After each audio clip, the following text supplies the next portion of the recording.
DG Film Company, Magnus Productions, Sabaris Sangamitra Soumya Anbumani தயாரிப்பில் SP Sakthivel இயக்கத்தில் குணாநிதி நடிக்கும் அலங்கு டிசம்பர் 27 முதல் திரையரங்குகளில். GT Holidays, South India's #1 travel brand. You know you are special when you're with GT Holidays. Director sir என்னோட சூப்பரா அடிப்பாரு.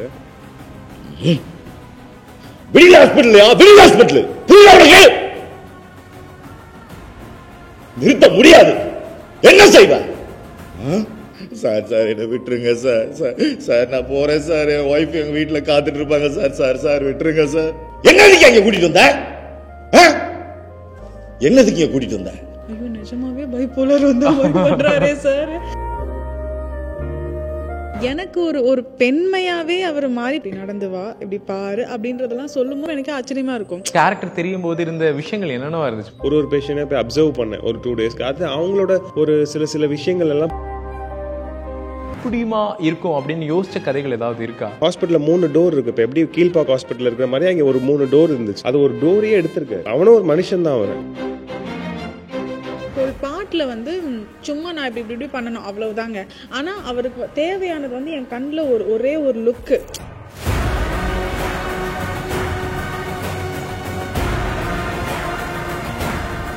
Hi வணக்கம் and welcome to நக்கின் studio. நான் ராம்குமார். எனக்கு அந்த கான்வர்சேஷனில் நம்மளோட ஜாயின் பண்ணியிருக்காங்க சீசா படத்தினுடைய என்டையர் க்ரூ. உங்கள் எல்லாருக்குமே வணக்கம், வாழ்த்துக்கள். சீசா பைபோலார் டிசார்டர் அப்படிங்கிற ஒரு விஷயம், இந்த விஷயமே தமிழ் சினிமாவில் அப்பப்போ தான் நம்ம பார்க்க முடியும். சீசாவில் அது இருக்கிறதுல ரொம்ப சந்தோஷம். சொல்லுங்கள், சீசாக்கான அந்த கதை கரு அப்படிங்கிறது யார்கிட்ட ஆரம்பிச்சு? நீங்கள் பார்த்த ரியல் பர்சன் அந்த மாதிரியா இல்லை எப்படி? கதை வந்து ப்ரொடியூசரோடது. ஆமாம், ப்ரொடியூசர் வந்து ஒரு மனநல மருத்துவர். அவர் வந்து அவரோட பயணத்தில் சந்தித்த இந்த மாதிரி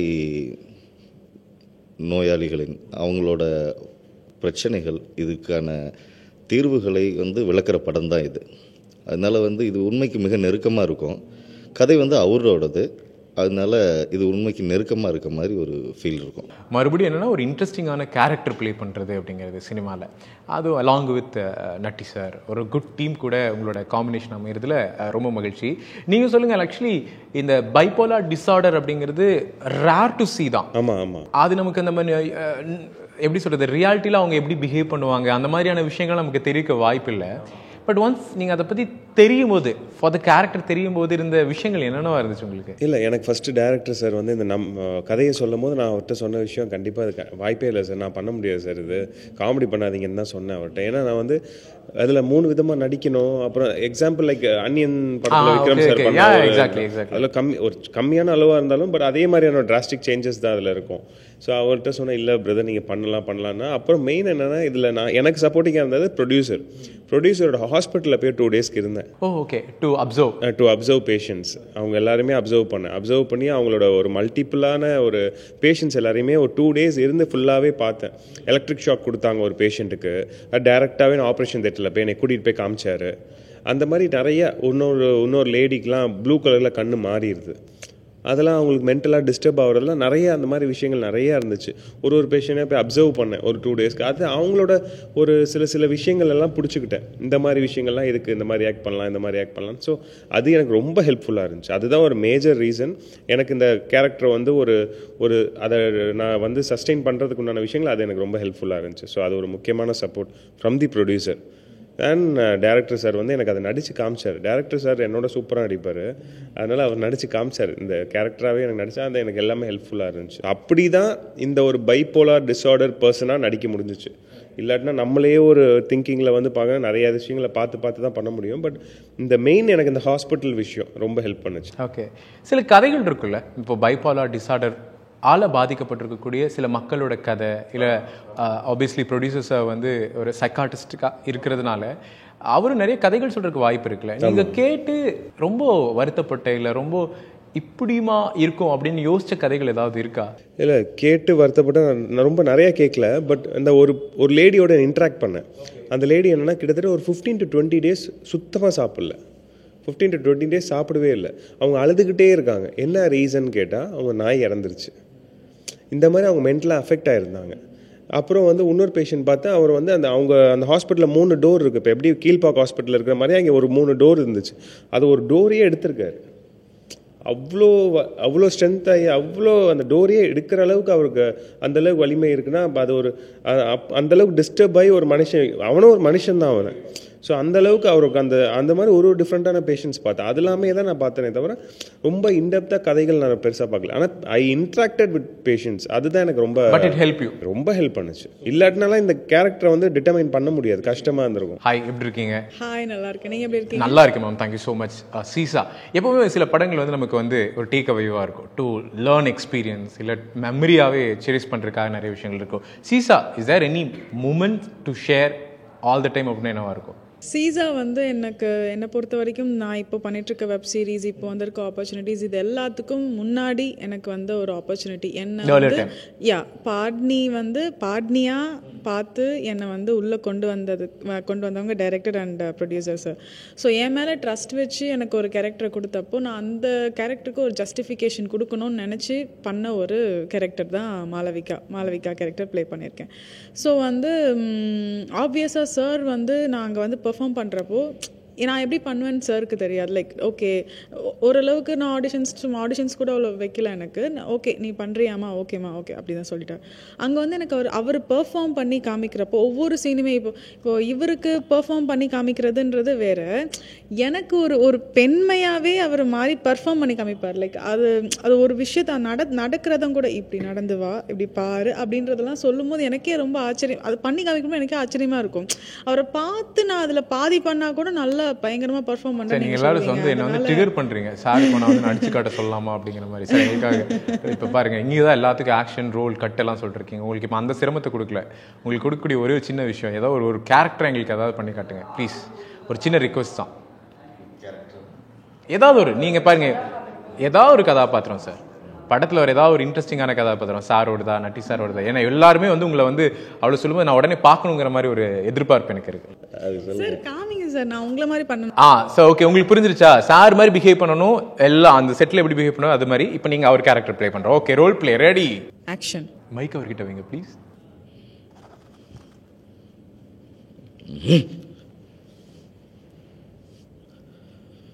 விடியல் ஹாஸ்பிட்டல்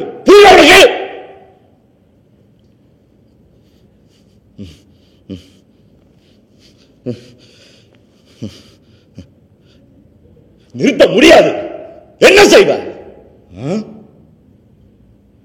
சார் என்ன விட்டுருங்க சார் நான் போறேன் சார். என் ஒய்ஃப் எங்க வீட்டுல காத்துட்டு இருப்பாங்க சார் விட்டுருங்க சார். என்னதுக்கு அங்க கூட்டிட்டு வந்த? என்னதுக்கு இங்க கூட்டிட்டு வந்த? That's all. வேற லெவலில் இருக்கே சார். என்ன சார் பயங்கரமா நடிக்கிறீங்களே சார். நான் கூட அவங்க சும்மா பார்ப்போம் அப்படின்னு. அதான் அவர் மிரட்டிருக்காரு. Best suggestion sir, start acting sir, start acting. ஆமா நான் சொல்றேன், நல்லா நடிங்க, சீக்கிரமா நடிங்க சார். சும்மா தான் செஞ்சு காமிச்சிங்க. அவர் வந்து பர்ஃபெக்டாக இப்போ நம்ம சொல்கிறத வந்து அவர் ரொம்ப அழகாக செய்வார். ஆமாம், அது நாங்கள் ட்ரைலர்லேயே பார்த்தோம். சூப்பர் சார், அருமையாக பண்ணீங்க.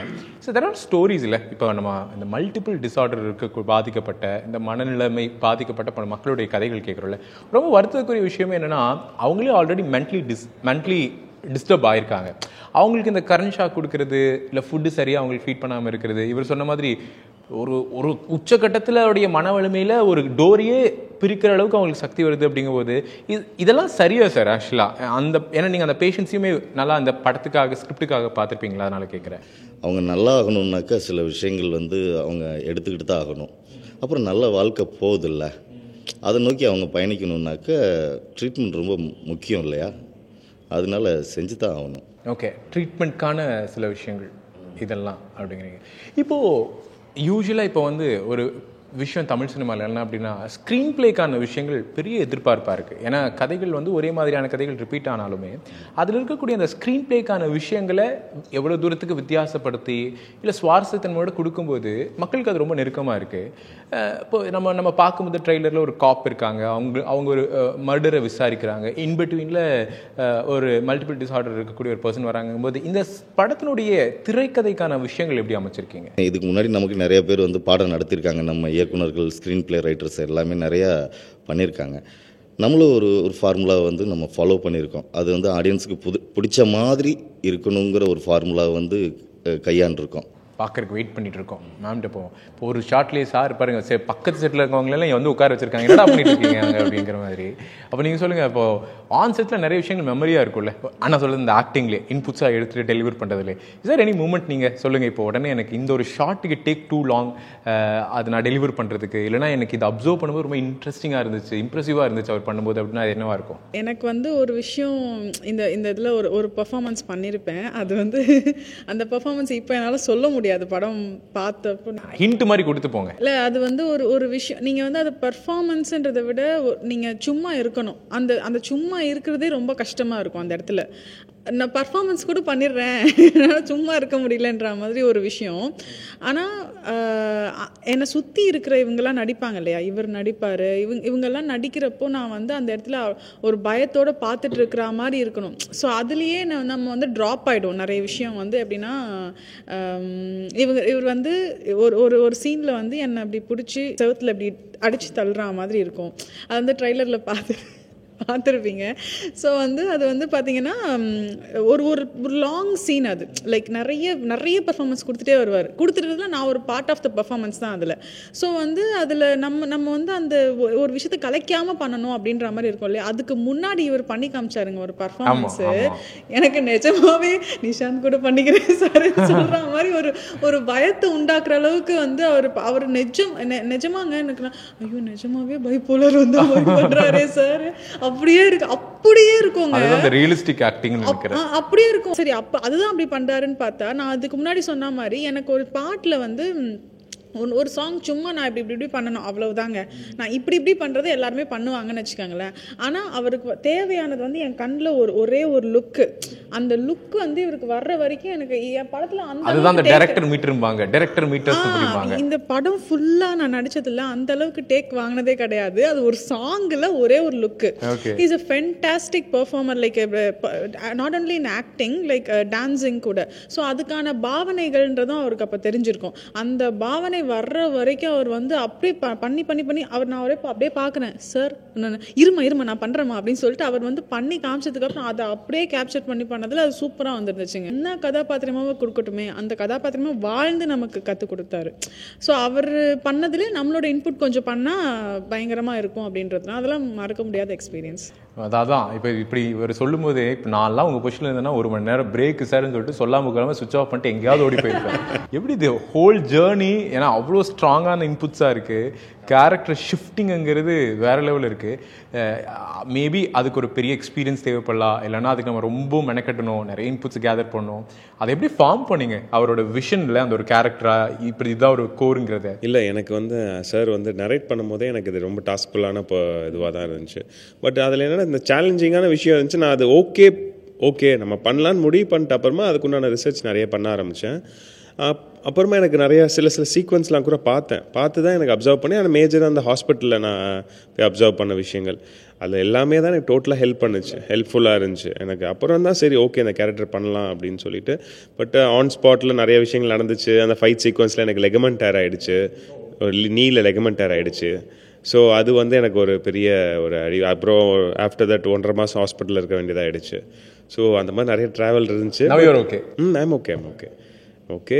இப்போது அந்த விஷயங்கள் நான் ஃபஸ்ட்டு பண்ண வேணான்னு நினச்ச விஷயம். அப்புறமா ப்ளஸ் நட்டி சார் இருக்காங்க, நம்மளுக்கும் ஒரு ஓப்பனாக சொல்லப்போனால் நம்மளுக்கும் ஒரு ஸ்க்ரீன் ப்ரெசன்ஸ் இருக்கும். ஸோ இந்த மாதிரி விஷயங்கள் எல்லாமே அப்கமிங் ஒரு ஆக்டர்ஸ்க்கு எல்லாத்துக்குமே ஹெல்ப்ஃபுல்லாக இருக்கும். செம்ம சேலஞ்சிங்காக எடுத்து பண்ணலாம் அப்படின்னு சொல்லிட்டு தான். கண்டிப்பாக சீசாக்கு அப்புறமா டெஃபினெட்லி நீங்கள் எல்லாத்துக்கிட்டையும் ஒரு ரெஜிஸ்டர் ஆகிடுவீங்க அப்படிங்கிறது சொல்ல வேண்டிய ஒரு விஷயம். தேங்க்யூ ஸோ மச் உங்களுடைய டைமுக்காக. சீசா மஸ்ஸே லைக் ஒரு ட்ரைலராகவே என்கேஜிங்காக ஒரு இன்ட்ரெஸ்டிங்கான கண்டென்ட்டோட பைப்போலார் டிஸார்டர் இருக்கக்கூடிய ஒரு பர்சன், அவர் சந்திக்கக்கூடிய வாழ்க்கை சிக்கல்கள், அதுக்குள்ளே வரக்கூடிய ஒரு காவல் அதிகாரி அப்படின்னு நிறைய விஷயங்கள். We are waiting. Jan 3 படம் ரிலீஸ் ஆக போகுது. உங்கள் எல்லாருக்குமே வாழ்த்துக்கள். தேங்க்யூ ஸோ மச் நக்கிரன் சார்பா. Thank you so much.